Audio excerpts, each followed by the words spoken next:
Alright y'all, welcome back to the channel and to another turkey pattern test video here. And right off the bat, I apologize, there's background noise everywhere today. I'm having to work around airplanes and wind noise, and there's a train over here that keeps blowing its horn down the road for whatever reason. So I apologize right off the bat if there's any of that in the background. I'm trying my best to work around it. But we've got another interesting kind of combination to work with today that I'm really excited to see how they do. This is really kind of going to be a budget combination. And the first part of that combination are some of the Herter's 12 gauge TSS turkey loads here. These are a 12 gauge, 2 3/4 inch, 1.5 ounce of number 9s going 1200 feet per second.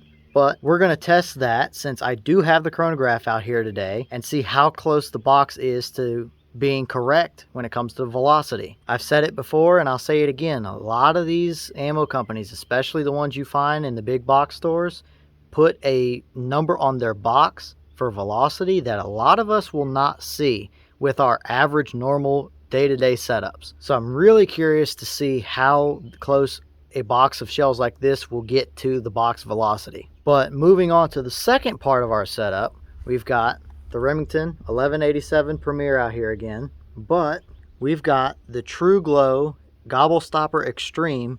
That's a 665 constriction choke. So we're definitely talking budget load and budget choke setup here. Now on their own, both the Herter shells and that TRUGLO Gobble-Stopper have shown really surprisingly good results so far. So I'm really looking forward to testing this combination and seeing can a budget shell and a budget choke mix together and make a really impressive performance down there on the target. But as per usual, I've got a turkey target set up over here. It's going to be 40-yard shot. I'm going to take you guys down, get you a nice view of the target. I'm going to shoot the shot over the chronograph. Then we'll bring you guys up, take a look at what velocity we got, and then we'll take a look at how they perform down there on the paper. I hope I can get a nice center shot on this. I'm going to try. I've checked my red dot and it is zeroed for just about everything I've tested with it. But these Herter shells and this TRUGLO choke have shown in some of our testing to be very picky as far as different loads going through different chokes or different chokes being used with these Herter shells as for where our impact actually is. So I'm going to hold center because I know my dot is zeroed. I hope we can get a pretty decently centered shot out of it. But either way, I'm going to get you guys set up over here. So let's go take the shot and see how these things do at 40 yards.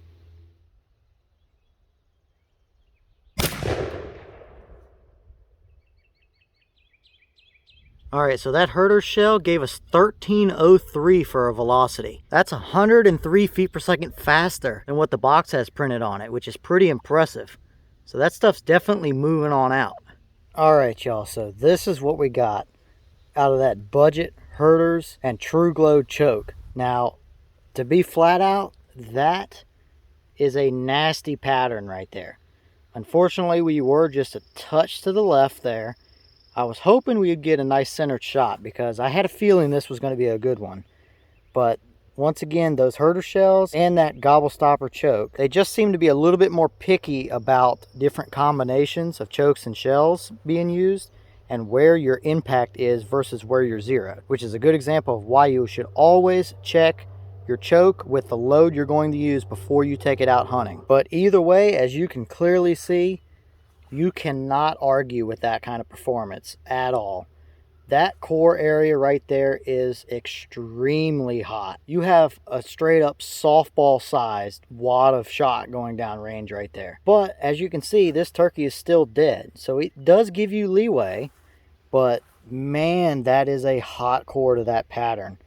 And as far as flyers goes, there's not really anything super out there as far as the flyers are concerned. We have a couple that are right over here around the edge that you might classify as flyers. But either way, you cannot argue with that kind of performance at all. That bird is smoked. And he may not have a head if you center that up and zero to that load. That is straight up a lights out pattern. I think way too many people overlook these things. when they can go right to the local Cabela's or Bass Pro Shops and pick these shells up for, I want to say they're about $45 a box or so for the 12 gauge shells. And the 410 shells are $30 or $32 a box, I want to say. So these are definitely on the budget end for a TSS load, and clearly from what we've seen so far, you should not walk past these. Plus, that $20 to $30-ish, somewhere in there, Gobble-Stopper choke, I mean, you can't argue with that kind of performance. We've seen good performance out of that choke several times so far from what we've tested it, but man, that right there is hard to beat no matter what way you look at it. I mean, really. Okay, and here's our wad out of that shell right there. Nothing really too special to look at. It does look pretty similar to a Longbeard XR wad, but it feels a little bit thicker. And obviously it's orange instead of being gray colored. And these do have a little like styrofoam piece of buffer down there under where all the shot would be, but there's nothing stuck down in here or anything like that. No rips or tears or anything to note there. Just pretty simple design, and clearly it works pretty well.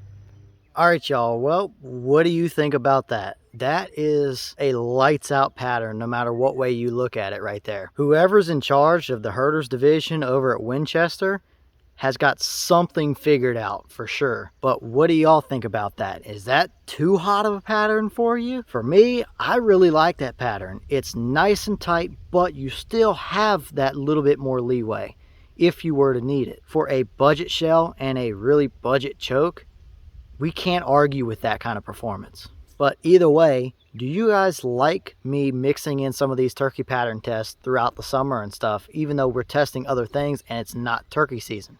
If you do, I'll sprinkle some of these in every week or other week or something like that, a few here and there for you. But I'm going to get back to it. I've got plenty more ideas of stuff to come for you guys. And on that note, I'm going to jump back to it, and I'll see y'all in the next one.